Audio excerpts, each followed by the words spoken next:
Topic 11, lenses, dispersion of light, and electromagnetic spectrum. Part 1, lenses. Diverging lens or concave lens, because a diverging lens has a concave shape like that. Diverging lens with a parallel beam of light. So when you shine parallel light rays into a concave lens, the rays will diverge as they come out. And what is important for you to know is make sure that you draw arrows for light rays and know how to locate focal point. Focal point is a point where the reflected rays that come out of the lens meet. So in this case, you have to extend the light rays backwards to a point. So this is not a real focal point because the light rays never meet there. So it's virtual focal point.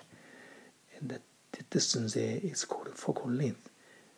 In this case, it's called the virtual focal length, from the focal point to the middle of the lens. Converging lens. A converging lens has a convex shape. The shape is called convex shape. O here means the center of the lens. Converging lens with a parallel beam of light. So these are parallel light rays going into this lens, and they converge to a point, and this point is called focal point. So this is a real focal point because these reflected light rays actually meet there, and this is the real focal length from the middle of the lens to the focal point. There are some standard rays you must know for converging lens. Any ray that comes in parallel to this principal axis must go through the focal point. Any light ray that is directed at the center of the lens will go straight through. Any light ray that goes through the focal point first before entering the lens will come out parallel to the principal axis. This is actually the reverse of the first one we looked at. Difference between real and virtual images. Real images are formed when light rays actually cross or meet after reflection by mirror or refraction by lens. Real images can be focused or cast onto a screen, and you can see it. An example is a projector image that includes any video projector. Virtual images are formed where light rays only appear to come from. A virtual image cannot be cast onto a screen, cannot be shown up on a screen. An example is an image formed by a plane mirror. Now we're going to draw some ray diagrams by using the 3 standard rays that you have learned. The first situation is for a distant object. That means the object is further away from the lens than 2f. That's f, that's 2f. And you draw these 3 rays, and where they meet, that's where the image is. Don't forget the arrows for the rays.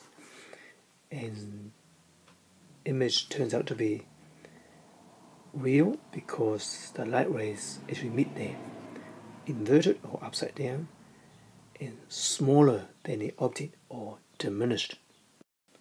A real example of distant object is camera or our eye. In our camera, there's a converging lens like this. In our human eye, there is also a converging lens.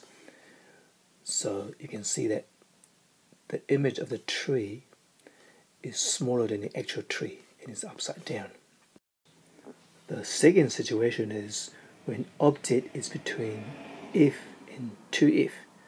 2f is here, f is there, and object is here.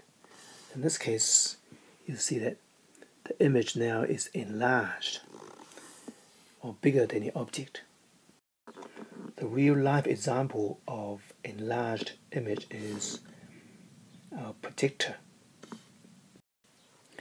Now we come to the third situation where the object is nearer to the lens than the focal point, or the object is inside focal point. In this case, the image is virtual because the light rays don't actually meet there or come from there. You have to extend the light rays backwards using dotted lines until they meet, and that's where the image is. So the image now is virtual, and it's upright, not inverted, and it's enlarged. The real life example of upright, enlarged, and virtual image is magnifying glass.